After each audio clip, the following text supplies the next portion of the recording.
Hi, welcome back. You're watching The Globe here on SABC News Channel. I am Tshepiso Makwetla. The death toll from an attack against civilians in the northeast of the Democratic Republic of Congo has risen to 70.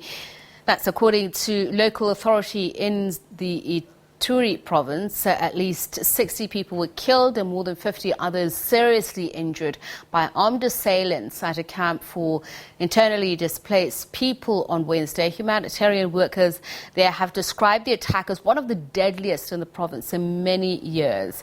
SABC's Chris Ochamringa has more from Kinshasa. Authorities in eastern DRC say residents of 6 villages have been displaced by the fighting between government forces and rebels in North Kivu province. At least 2,000 people are now living in churches and schools in Kibumba village. Aid agencies say they are in dire need of food, water and medicine.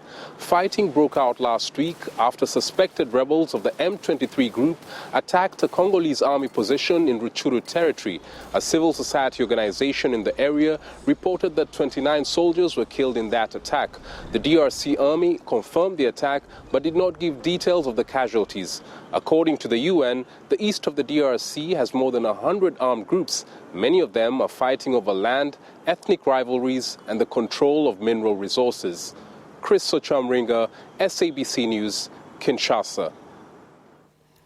Right, to get the latest on what took place and how the situation is like at the moment, we are joined by Norwegian Refugee Council Country Director in the Democratic Republic of Congo, Caitlin Brady. She speaks to us from Goma. A very good evening to you, Caitlin. Thank you so much for speaking to us. As we mentioned in the introduction and from our reporter in the DRC, the region itself has been under attack for the past couple of days. What can you tell us about the situation now? Has it calmed down at all? As your reporter correctly assessed, there are a lot of armed groups operating in the east of DRC, over 100. That's a generally accepted figure.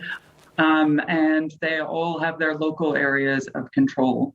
On Tuesday night at about 9 p.m. local time, I think it's the same time as South Africa. There was a group of attackers who came into the camp, Plan Savo, which is actually Ituri province, as you said, they attacked the IDPs, internally displaced persons, with machetes and guns. There was an intervention, we understand, after maybe about a half an hour. By that time, many people had been killed and wounded. An intervention by the Congolese army and the UN peacekeeping mission, MONUSCO. On Wednesday morning, we heard that there were 59 killed. I'm not surprised, but I am, of course, extremely sad to hear that that figure has now been set at 70. A lot of those people have now fled into the bush, and some of them have come back to Plan Savo, some of them have come to Boulé town. We've had reports that some will be trying to make the crossing into Uganda. There are many refugee camps there with Congolese refugees. And from the information that you're getting, would this be the same group of people who attacked 6 villages over the past couple of days, or is it, according to what we're hearing from MONUSCO, a group called Codeco, known as a Cooperative for the Development of the Congo group?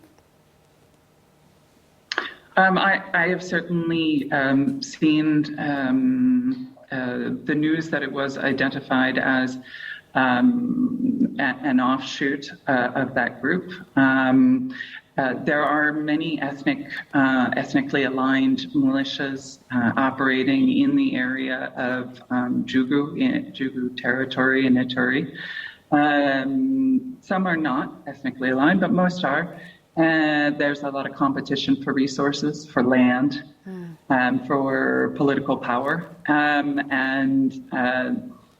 the conflict has historical roots in that competition. We thought we had a stable peace, or at least a peace for many years, and the conflict broke out again in 2019. The people who were displaced in Plan Savo, they had been displaced from Djugu in 2019 and had been there since then. Obviously, it's a really barbaric attack. 70 people is a large massacre. And there were many children among the dead. I have to say, there's never any excuse to attack civilians, and I cannot condemn strongly enough the use of deadly force against civilians. This is an area that really could be a Garden of Eden. But we need to invest in peace, and we need to invest in negotiations and a peace process that will bring about stability and peace and security for the residents of Ituri. Mm-hmm.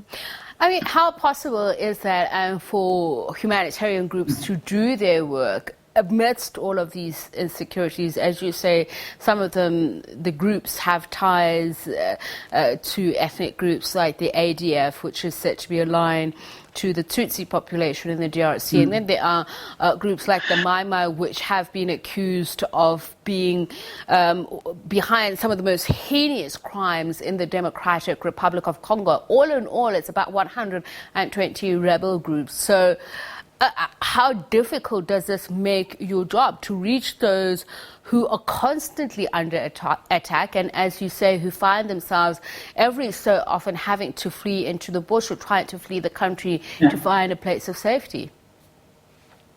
Yeah. It is very difficult. There was an escalation of violence, for example, in this same area, in Djugu territory in Ituri, in November. And many of us had to pull out our staff and to suspend our activities until later in December and early January. We had reestablished all of our activities, and we were really hoping to be able to do some good work in Plan Savo in that camp.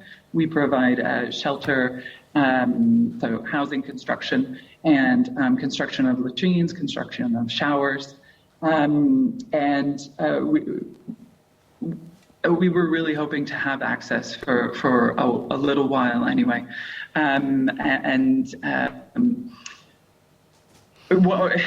the moment, 3 days of mourning has been declared, along with the so-called ville mort, dead towns, which means that they ask you not to move, they ask you not to go to work. It's a form of a general strike, basically. And so we are respecting that. The call came from civil society, and so we're respecting that and have asked our staff to work from home in mourning for those who were killed. But it is very difficult to maintain good access in this area. It's something we invest a lot in negotiating with community leaders to ensure our acceptance, to try and protect us through their connections, because the armed groups do come from the communities at some level. They have families somewhere. And I think that's what we've got to try and remember, that all of these people, at some level, that they were children once too, and we've got to bring them to the table, and we've got to have a peace process. It's really the only solution for Ituri. I won't say there's not a role for armed forces right now, but I'm not sure that even the Congolese government would say that there was a military solution. I think the Congolese government would very much like to see a negotiated peace and see a peace process. but they need support, Caitlin, and that's where the international community comes in. Yes. And I can imagine that you obviously cannot or should not be involved in the politics there in the region. I've been to the region a number of times, particularly there in Goma. It was a very, very complex conflict.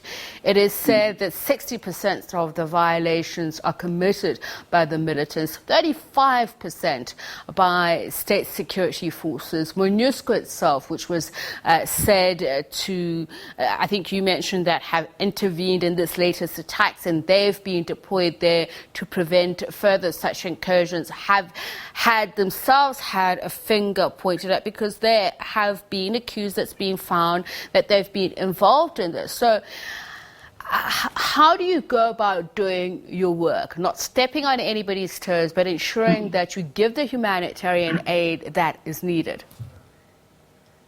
Very, very carefully.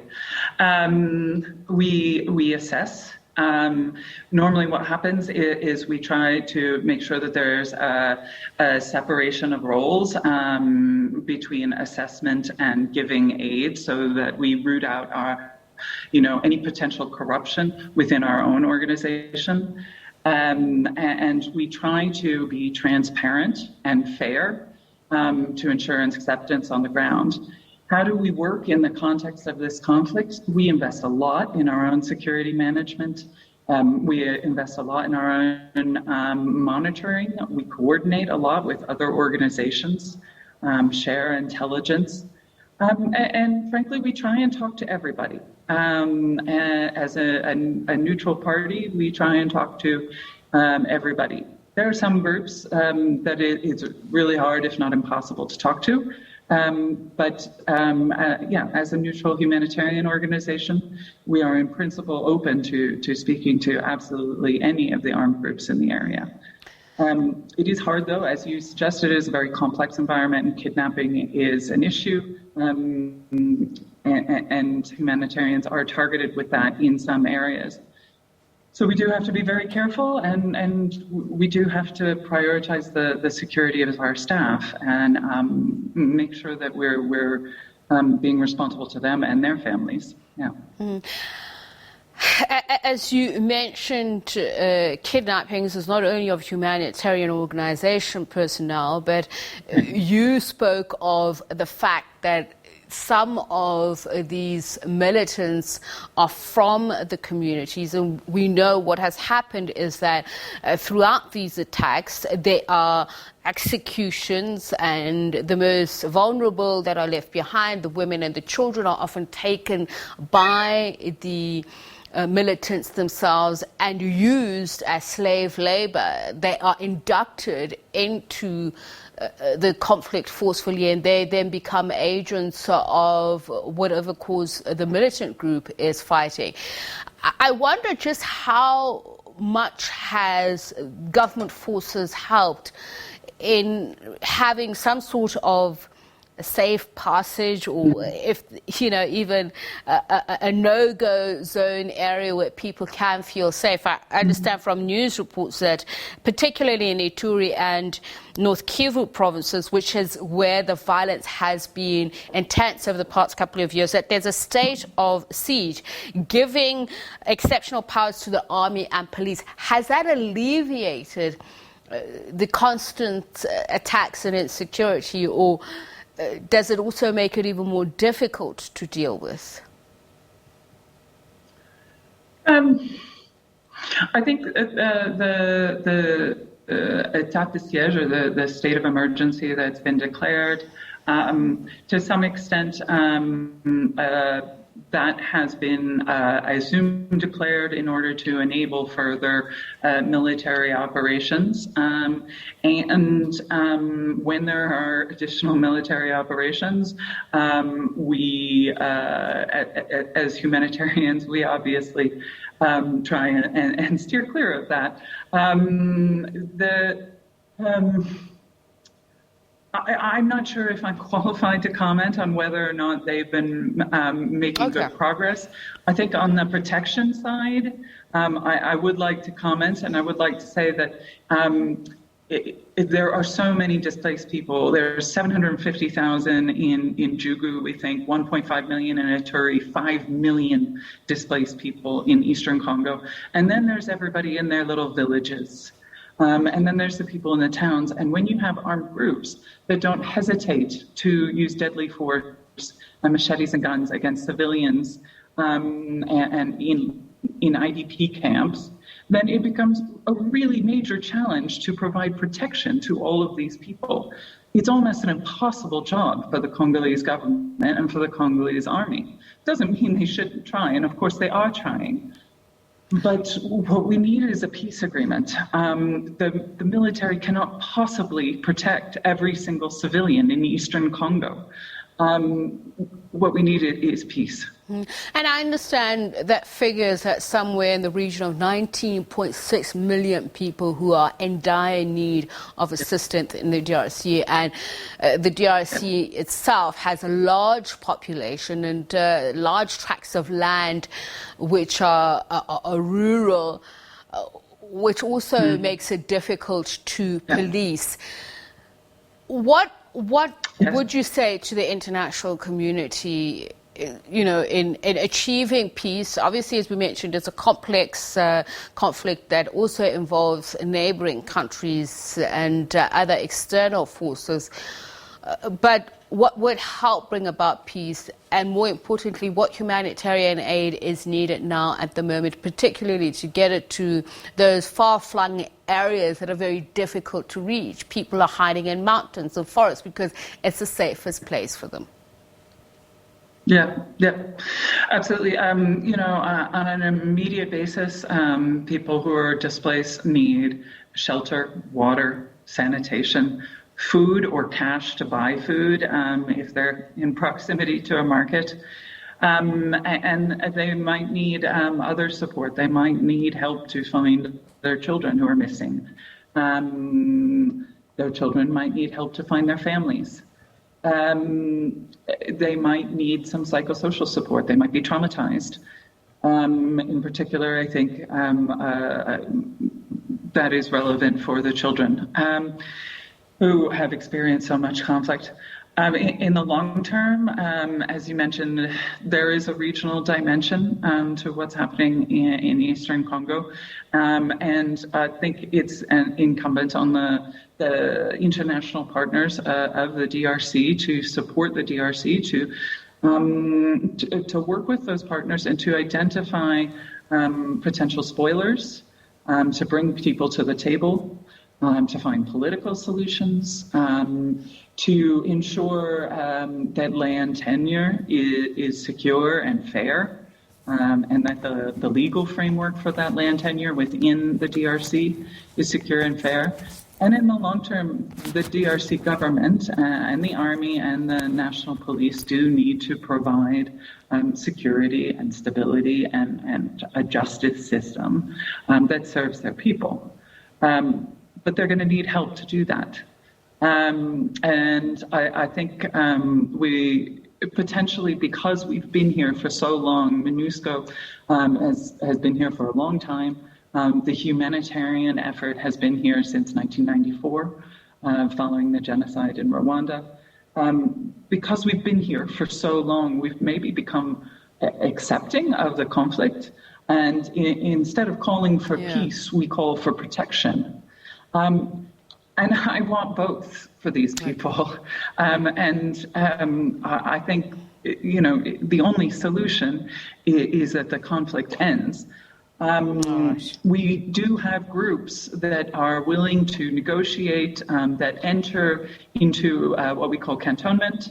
So that means a temporary ceasefire. Basically, they withdraw into their cantons and then they try and negotiate. Okay. But unfortunately, there's nothing we can give them. Caitlin, unfortunately, we have run out of time. Much appreciated your time, though. Caitlin Brady is with the Norwegian Refugee Council. She's the director there, speaking to us from Goma in the Eastern Democratic Republic of Congo.